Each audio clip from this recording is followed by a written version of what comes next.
Hello beautiful people, welcome back to my YouTube channel.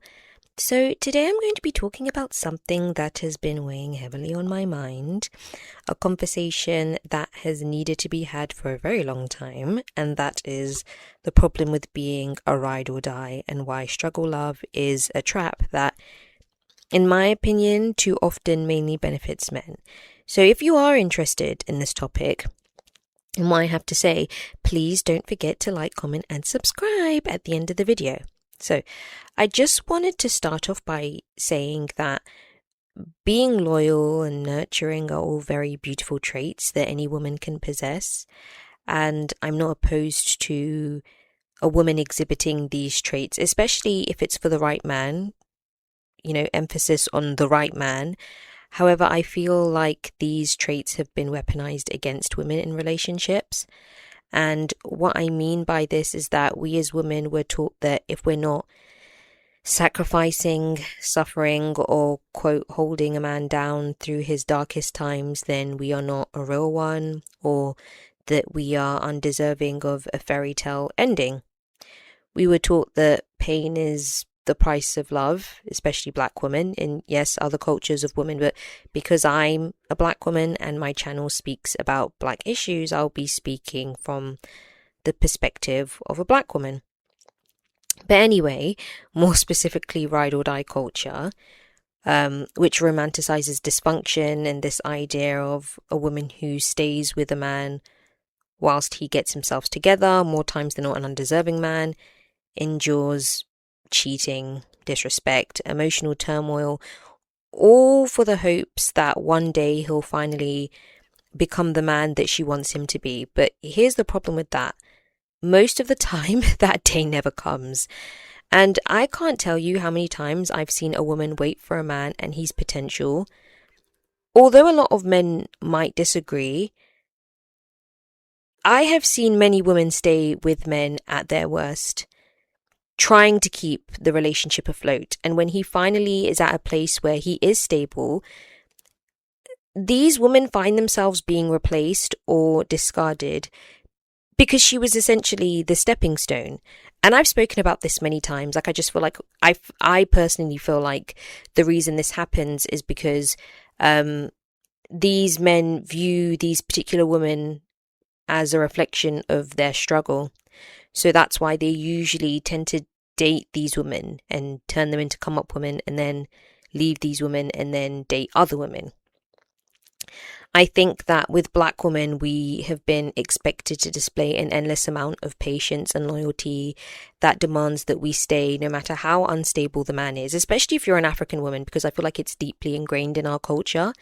And this is why many of us, in my opinion, end up becoming like single/baby mums, because many of us are hell-bent on seeing a man's potential.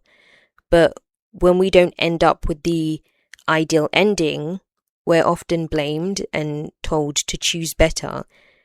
I mean, you see it everywhere, like in music, in films, on social media.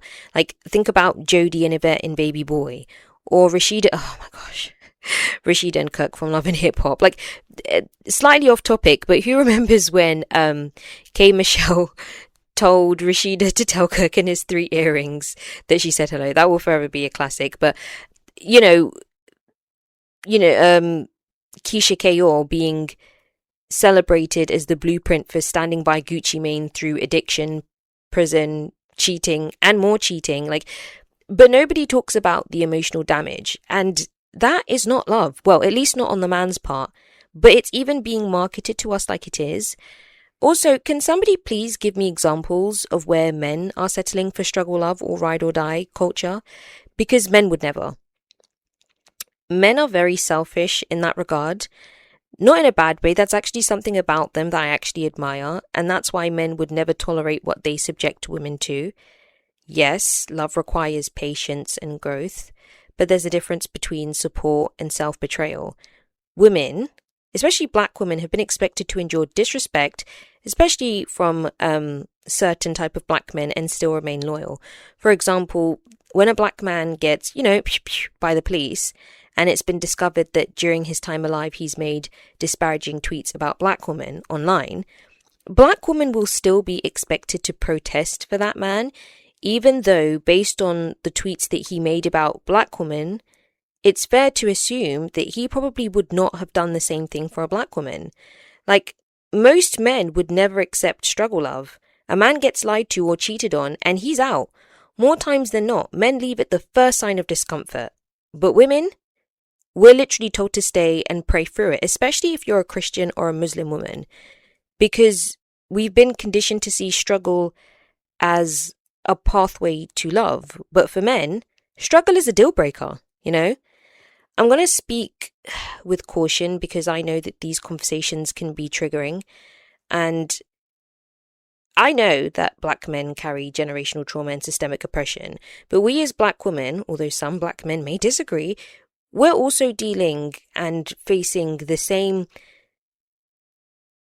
We're dealing with the same racist system as well. And another thing that we need to talk about is something that doesn't get said enough, is how some black men sometimes forget that black women also suffer under the same racist, violent, oppressive regime as well. And just because we might not, be being by the police at the same rate, that doesn't now mean we're safe. Like, it doesn't mean that we're just witnesses to trauma. We're survivors of it as well. And not just in the hands of the police or white supremacy, but sometimes in the hands of black men themselves. For example, I don't know if you guys remember that story of the black woman in Harlem who was attacked outside a liquor store back in 2019. All she wanted to do was buy a bottle of wine. A man offered to pay. She declined respectfully. And for saying no, she was followed outside, jumped, bitten, and violently beaten up by a group of black men just because she said no. So although we're not being, by the police, we are being violated in other ways, R. Kelly will tell you that. But going back to the topic, we've watched our mothers, aunties, grandmothers stay in toxic relationships, marriages, because they were taught that leaving makes you weak, it makes you disloyal, and that you're responsible for the breakdown of the family. And can you imagine how much pressure a lot of our mothers and aunties and grandmothers faced to stay because that narrative was being spread about, But anyway, guys, I just wanted to make this video to rewrite the narrative. You're not weak or disloyal for choosing peace. You're not too much for wanting what you actually deserve. You don't have to wait until you're broken to say enough is a motherfucking enough. You don't have to prove your loyalty by surviving chaos from any man. You're allowed to walk away from any love that asks you to betray yourself. But yeah, I'm just going to wrap it up from there. Thank you guys for listening. And if you liked this video, please don't forget to like, comment, and subscribe. Bye.